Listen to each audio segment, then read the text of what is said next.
Hi folks, I'm Channel 9's Greg Wormuth, and here are some of the stories that you might have missed last week. We've all probably been there. You're all excited about the tickets you bought online for that big event or concert you've always wanted to go to. But then you find out the tickets you bought were different than what you thought. One woman claims a top ticket reseller sent her the wrong tickets. She called consumer investigator Todd Ulrich, and he helped her get a refund and seats to the show that are a lot better than the one she had. He says if you're buying from a reseller, verify the tickets right away.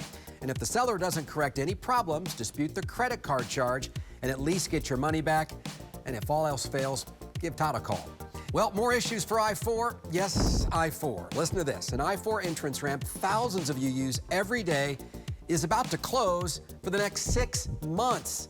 That's right, half a year. The change will allow crews to get major work done on permanent lanes for the I-4 Ultimate project. Of course, we'll keep you updated on this latest closure. Remember, on I-4, 10 and 2. And here's just one more thing. How would you like to be able to measure your happiness in an instant? Researchers out at UCF have developed a new way to diagnose depression. They use nanotechnology that detects the amount of dopamine. That's the chemical that makes you happy. It's in your blood system all the time. Test reads your blood, much like an insulin test for a diabetic. It's pretty cool. Makes you happy to know that that's out there. Researchers hope to start shopping it to biomedical companies in a year or so. Don't miss out, folks. I'll see you live today starting at 4 only on Channel 9 Eyewitness News.